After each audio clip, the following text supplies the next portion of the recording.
सफर एक अनकही कहानी। शहर की चकाचौंध से दूर पहाड़ों की गोद में बसे मनाली की वादियों में एक ट्रैवल टूर का आयोजन किया गया था। इस टूर में 25 लड़के लड़कियों का एक ग्रुप दिल्ली से निकला।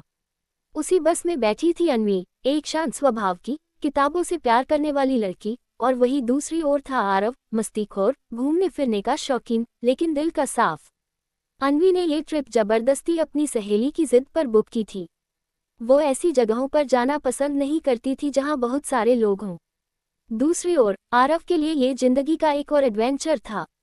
दोनों एक दूसरे से बिल्कुल अलग थे, जैसे धरती और आसमान। बस जैसे ही मनाली की ओर निकली, ड्राइवर ने तेज संगीत चालू किया और सबने मस्ती करनी शुरू कर दी। अनवी खिड़की से बाहर देखते हुए अपने ईयरफोन में गाने सुन रही थी, और तभी आरव की नज़र उस पर पड़ी। तुम इतनी चुप क्यों हो? आरव ने हंसते हुए पूछा। अनवी ने ईयरफोन निकाला और मुस्कुराकर बोली, भीड़ में शोर मचाना मुझे पसंद नहीं। मैं बस सफर का लुत्फ ले रही हूँ। आरव को पहली बार किसी की यह सादगी बहुत भाई। पहला दिन पास आना शुरू। पहला दिन रोहतांग पास की बर्फीली वादियों में बीता। सबने स्नोफॉल का मजा लिया। आरव ने जब अनवी को अकेले खड़े देखा तो पास आकर कहा, चलो एक स्नोमैन बनाते हैं। अकेले क्यों खड़ी हो? अनवी ने थोड़ा हिचकिचाकर कहा, मैं देख रही हूँ सब कितने खुश हैं। खुश रहना सीखो, तभी तो कोई तुम्हारे साथ खुश रह सकेगा, आरव ने मुस्कुराते हुए कहा। उनकी पहली मुस्कुराहट ने दिलों में दस्तक दी। दूसरा दिन दिल की धड़कन। अगले दिन ग्रुप को सोलांग वैली जाना था। बर्फ से ढकी घाटियों में पैराग्लाइडिंग, स्कीइंग और बहुत कुछ था। अनवी ने कभी सोचा भी नहीं था कि वो पैराग्लाइडिंग करेगी, लेकिन जब आरव ने हाथ पकड़कर कहा, चलो मैं हूं ना तुम्हारे साथ, तो अनवी ने हाँ कह दी। उड़ते हुए जब दोनों आसमान में थे तो अनवी की आंखों में डर के साथ एक चमक थी। वो अपने डर को जीत रही थी और आरव उसकी हिम्मत बन रहा था। तुम्हारा डर बहुत खूबसूरत है, आरव ने धीरे से कहा। अनवी का चेहरा लाल हो गया, हवा से नहीं एहसास से। रात की आग के पास रात को बोनफायर हुआ। सबने डांस किया, गाना गाया। आरव गिटार लेकर बैठा और एक गाना गाने लगा, तुमसे ही।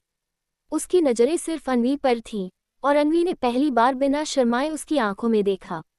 रात जब सब अपने कमरों में थे, आरव ने अनवी को टेक्स्ट किया, तुम इस ट्रिप का सबसे खूबसूरत हिस्सा हो। अनवी ने जवाब दिया, शायद तुमने मेरी चुप्पी में भी कोई बात सुन ली है। सफर का मोड़ टूर के आखिरी दिन ग्रुप को जलोरी पास जाना था। रास्ता संकरा था, पहाड़ खामोश थे और मौसम में अजीब सी ठंडक थी। रास्ते में बस थोड़ी देर के लिए रुकी और आरव और अनवी दूर झील के पास टहलने लगे। आरव बोला, अगर ये सफर यहीं खत्म हो जाए तो? अनवी ने कहा, हर सफर की एक मंजिल होती है, शायद ये भी वहीं जा रहा है जहां हमें होना चाहिए। आरव ने उसका हाथ पकड़ लिया और बोला, मुझे मंजिल नहीं चाहिए, अगर तुम साथ चलो तो सफर ही काफी है।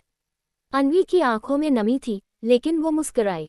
शब्द कम पड़ जाते हैं, लेकिन एहसास नहीं, उसने कहा। वापसी। लेकिन कुछ बदला हुआ। दिल्ली वापसी की बस में अब अनवी खिड़की की ओर नहीं, बल्कि आरव के साथ बैठी थी।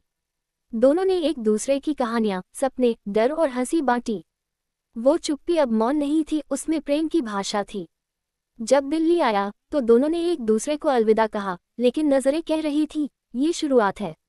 6 महीने बाद आरव और अनवी अब रोज बात करते थे, साथ फिल्में देखते, नई जगहों की योजना बनाते।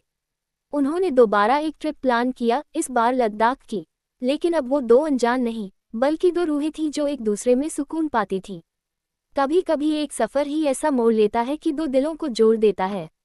अनवी और आरव की कहानी उसी मोड़ पर शुरू हुई थी, एक ट्रैवल टूर जो दो अजनबियों को हमसफर बना गया।